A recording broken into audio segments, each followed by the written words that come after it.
Halo guys, selamat bertemu kembali di Akur Channel. Kali ini Mimin akan menceritakan kelanjutan Donghua Nine Sons Martial Guard bagian 17. Namun tak bosan-bosannya Mimin ingin mengucapkan maaf yang sebesar-besarnya, dikarenakan untuk video dan alur cerita tidak sama. Jadi untuk videonya, hanya sebagai bumbu pemanis saja ya guys. Baiklah, supaya tidak berbasa-basi lebih lama lagi, langsung aja kita terobos ke ceritanya.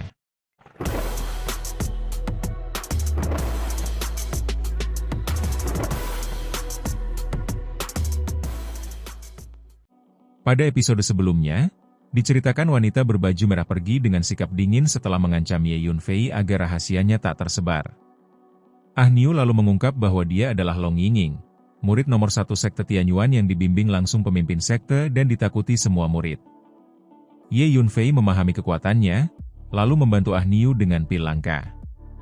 Di sisi lain, Li Chaofan murka atas hilangnya Li Yichen dan menculik Ah Niu. Ye Yunfei pun memimpin ribuan murid Jin Feng menyerbu puncak air, menantang Shui Feng hingga bentrokan besar tak terelakkan. Suara gemuruh mengguncang alun-alun. Kemanapun pria bertubuh kekar itu melangkah, udara bergemuruh memekakan telinga, pasir dan batu terangkat beterbangan, menandakan kekuatan fisik yang menindas. Ye Yunfei menatapnya dengan senyum dingin, segera memahami bahwa kekuatan utama lawannya terletak pada tubuh dan dominasi kasarnya. Pada saat yang tepat, Ye Yunfei mengerahkan seluruh kekuatan fisiknya ke dalam kepalan tangan. Tinju itu dilayangkan ke depan, memecah udara dan membuat tanah bergetar hebat. Bahkan sebelum serangan itu benar-benar mendarat, tekanan dahsyatnya sudah membuat pria kekar tersebut sesak napas, tubuhnya melemah, dan sama sekali tak mampu bergerak. Dalam satu benturan keras, tubuh besar itu tersapu seperti layang-layang putus, terlempar jauh sambil memuntahkan darah. Satu langkah, satu musuh tumbang. Alun-alun seketika sunyi. Murid-murid Shui Feng terdiam, sementara murid-murid Jin Feng yang selama ini tertindas merasakan kelegaan luar biasa. Sorak-sorai meledak, seolah dendam bertahun-tahun akhirnya terlampiaskan. Di tengah kegembiraan itu, terdengar aura dingin yang menekan. Seorang pemuda berjubah hijau berjalan perlahan memasuki alun-alun dengan sikap angkuh. Kehadirannya langsung membangkitkan semangat murid-murid Shui Feng. Ia adalah Xiao Fei, peringkat ke-6 puncak air. Sorakan memanggil namanya menggema, penuh harapan bahwa ia akan membalikan keadaan. Ye Yunfei hanya melirik sekilas, meremehkan peringkat yang disebut-sebut itu, lalu menantangnya dengan sikap tak sabar. Kesombongan itu langsung membakar emosi Xiao Fei. Aura air meledak dari tubuhnya, membentuk bayangan lautan luas di belakangnya, lengkap dengan badai, hujan deras, dan monster laut yang mengaum. Tekanan itu menandakan bahwa ia telah melangkah ke tahap awal alam surgawi. Gelombang energi spiritual menyapu alun-alun saat Xiao Fei melancarkan tinju Dewa Lautan Agung. Energi itu mengembun di tinjunya, disertai bayangan paus, hiu, dan gurita raksasa yang menerjang ke depan. Namun Ye Yunfei hanya tersenyum tipis. Ia maju selangkah dan membalas dengan satu pukulan sederhana, mengandalkan kekuatan fisik murni yang mencapai puluhan ribu jin. Bersamaan dengan itu, jarum pemakan dewa dilepaskan, langsung menusuk lautan jiwa Xiao Fei dan membuatnya menjerit kesakitan. Benturan tinju mengguncang seluruh puncak Shui Feng. Tubuh Xiao Fei terlempar ke belakang, tanah terbelah oleh gesekan kakinya, hingga akhirnya ia terhempas tak berdaya. Kekalahan mutlak kembali terjadi. Alun-alun kembali membeku, semua murid tertegun oleh dominasi Ye Yunfei yang bahkan mampu menjatuhkan ahli alam surgawi dalam satu serangan. Tatapan Ye Yunfei menyapu seluruh alun-alun dengan tenang, menyiratkan tekad bahwa hari ini Shui Feng akan dipermalukan habis-habisan demi Ah Niu. Tak satupun murid Shui Feng berani maju, hingga beberapa orang akhirnya menyadari kehadiran Li Wu, peringkat keempat Shui Feng. Namun Li Wu sendiri mundur ragu, sadar bahwa ia tak mungkin mengalahkan lawan sekuat itu tanpa mempermalukan diri. Perhatian kemudian beralih pada seorang pria bermarga Su, peringkat ketiga Shui Feng, seorang kultivator alam surgawi tingkat menengah. Di bawah tekanan sorakan, ia akhirnya maju. Sebilah pedang bermata tunggal muncul di tangannya, auranya melonjak tajam, niat pedang menyapu sekeliling. Cahaya pedang menebas ke arah Ye Yunfei dengan kekuatan 2/10 niat pedang. Namun bagi Ye Yunfei, itu tak berarti apa-apa. Dengan telapak tangan sebagai pisau, ia menebas balik. Cahaya serangannya memecah udara dan langsung berbenturan dengan pedang lawan. Dalam suara dentang nyaring, pedang bermata tunggal itu hancur berkeping-keping. Pria bermarga Su membeku di tempat, wajahnya pucat diliputi ketakutan. Keheningan kembali menyelimuti alun-alun, lalu pecah oleh sorak gemuruh murid-murid Jin Feng. Di kejauhan, tetua Du menyaksikan dengan rasa terkejut dan bangga. Di tempat lain, para tetua dan pemimpin sekte, termasuk Long Yingying dan sang pemimpin sekte Tianyuan, diam-diam mengamati dengan ekspresi serius. Keributan sebesar ini jelas menarik perhatian para petinggi. Di tengah sorakan dan tatapan terkejut, suara Ye Yunfei kembali menggema, mempertanyakan apakah Shui Feng hanya berisi orang-orang lemah. Amarah langsung melonjak. Dari kejauhan, sekelompok besar murid mendekat, dipimpin seorang pemuda jangkung berpakaian biru dengan aura tajam dan niat membunuh yang kental. Sorakan murid Shui Feng kembali membahana. Pemuda itu adalah Li Chaofan, murid nomor 1 Shui Feng. Tatapannya yang dingin langsung mengunci Ye Yunfei. Ye Yunfei pun menatap balik tanpa gentar, menyadari bahwa orang inilah dalang dibalik penangkapan Ah Niu dan awal dari seluruh kekacauan hari ini. Ye Yunfei memerintahkan pembebasan Ah Niu dengan nada dingin sambil menatap Li Chaofan tanpa sedikit pun gentar.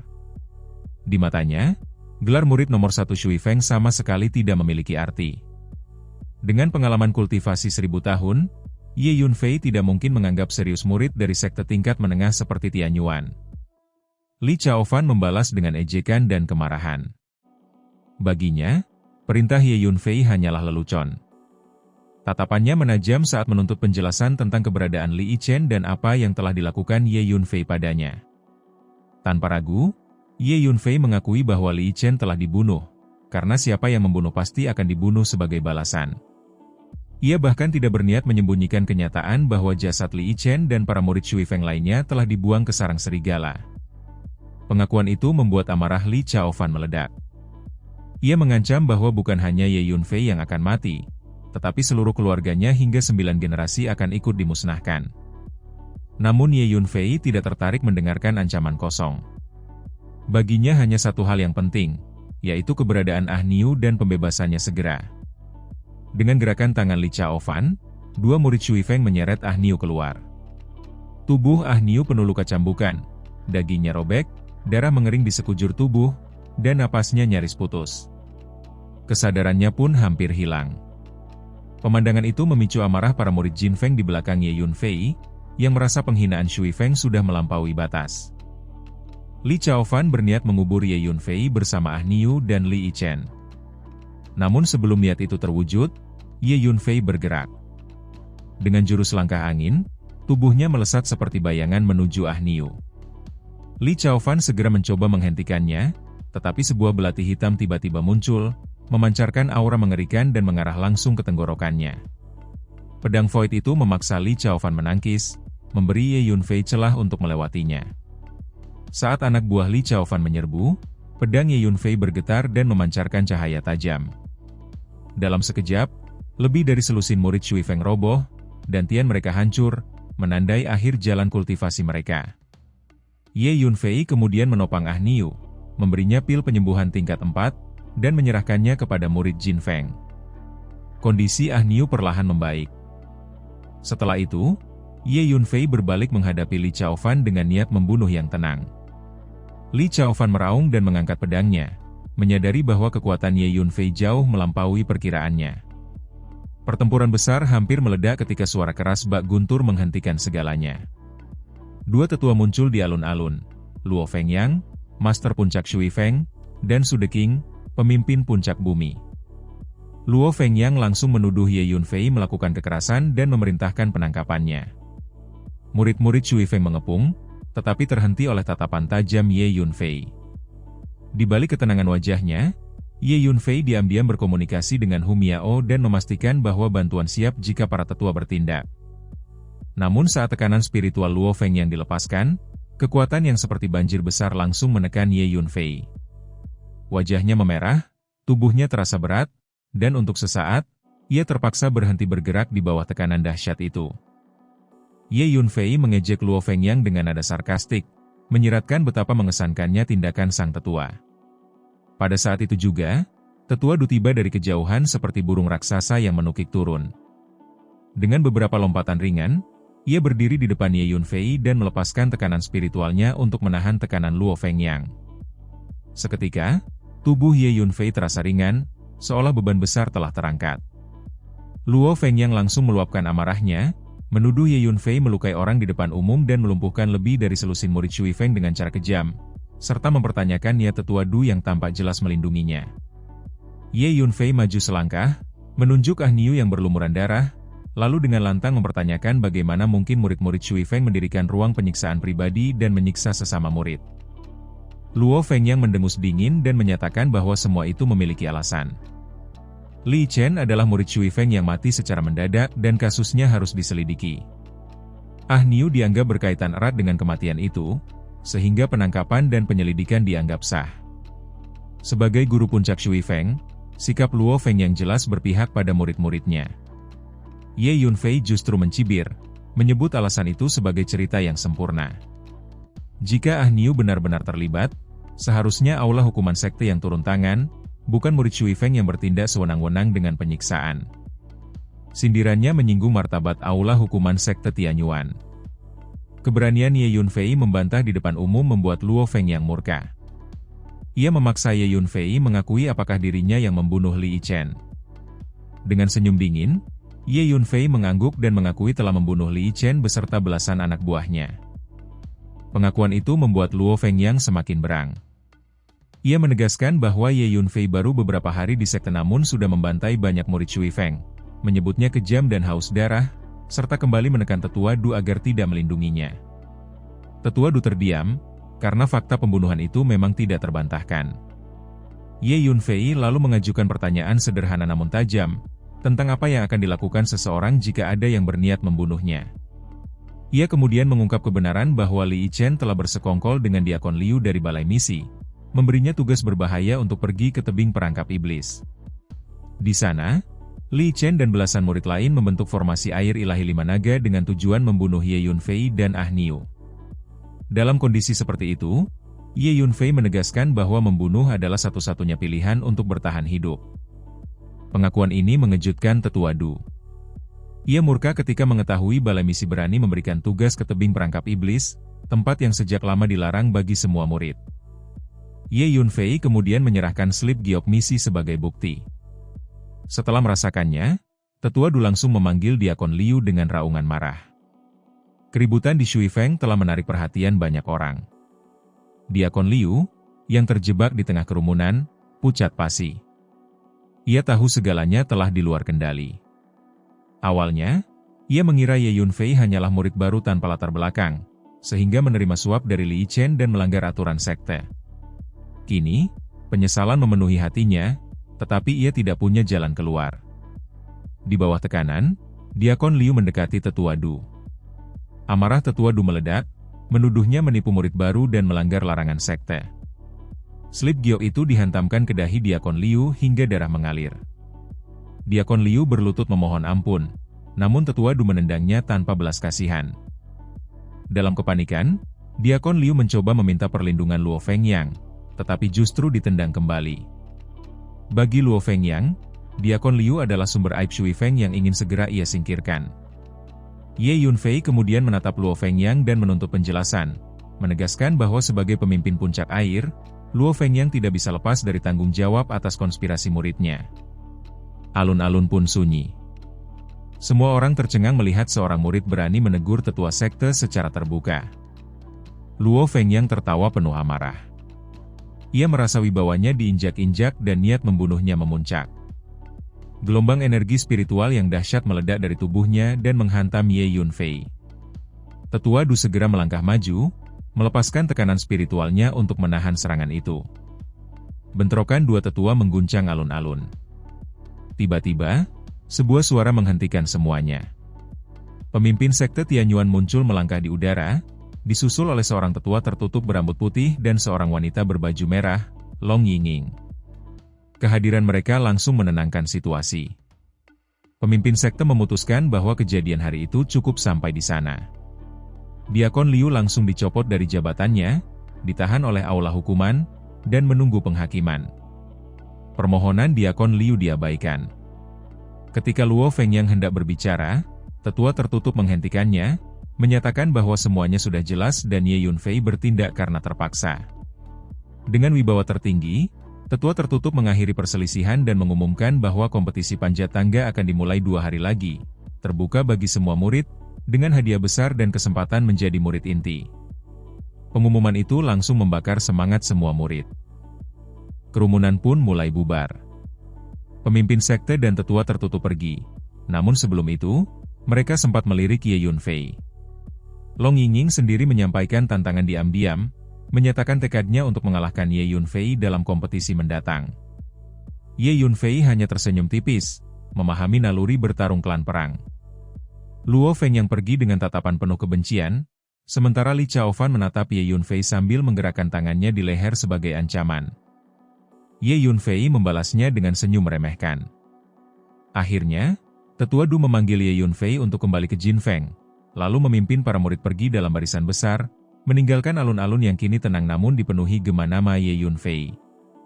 Di puncak Jinfeng, di dalam loteng kecil milik Ye Yunfei, suasana terasa tenang namun dipenuhi kewaspadaan. Tetua Du mengingatkan dengan raut serius bahwa kematian Li Chen tidak akan dibiarkan begitu saja oleh Li Chaofan, dan Ye Yunfei harus lebih berhati-hati ke depannya. Ye Yunfei hanya membalas dengan senyum tipis, menganggap Li Chaofan bukan sosok yang pantas ditakuti. Namun tetua Du menekankan bahwa masalah ini tidak sesederhana itu. Li Chen adalah keturunan langsung keluarga Li dari kota kekaisaran, sebuah klan besar yang berpengaruh. Selama Ye Yunfei berada di sekte Tianyuan, keluarga Li mungkin tidak akan bertindak terang-terangan. Tetapi begitu latar belakang Ye Yunfei diketahui, sangat mungkin mereka akan mengirim orang ke kota Bulan Bundar untuk menekan keluarga Ye. Karena itu, tetua Du menyarankan agar Ye Yunfei segera mengirim surat untuk memperingatkan ayahnya. Ucapan itu membuat Ye Yunfei merasakan hawa dingin merambat di punggungnya. Secara pribadi, ia tidak takut pada keluarga Li dari ibu kota, apalagi dengan keberadaan Hu Miao. Namun keluarga Ye di kota Bulan Bundar masih terlalu lemah untuk menanggung pembalasan klan besar. Ia pun menyadari bahwa peringatan itu memang perlu disampaikan. Meski demikian, tersirat ketegasan di dalam hatinya jika keluarga Li benar-benar berani menyentuh keluarganya, maka mereka sendiri yang akan menanggung akibatnya. Tetua Du memandang Ye Yunfei dengan ekspresi rumit. Ia mengaku sulit memahami murid muda di depannya, namun tetap berharap Ye Yunfei bersikap hati-hati dalam setiap langkah. Keluarga Li adalah raksasa di Kekaisaran Qin, bukan sesuatu yang mudah digulingkan. Ye Yunfei hanya mengangguk, menerima peringatan itu dengan sikap tenang. Percakapan kemudian beralih ke kultivasi tetua Du. Ye Yunfei menyadari kemajuan signifikan pada aura tetua itu dan mengucapkan selamat. Tetua Du tertawa puas, menjelaskan bahwa saran Ye Yunfei untuk mengonsumsi pil 100 roh sangat efektif. Dengan rutin menggunakannya saat berkultivasi, kemajuannya menjadi jauh lebih lancar. Menjelang kepergiannya, tetua Du mengingatkan bahwa kompetisi panjat tangga akan dimulai 2 hari lagi dan meminta Ye Yunfei bersiap. Ia menyatakan keyakinannya penuh sebelum akhirnya meninggalkan loteng kecil itu.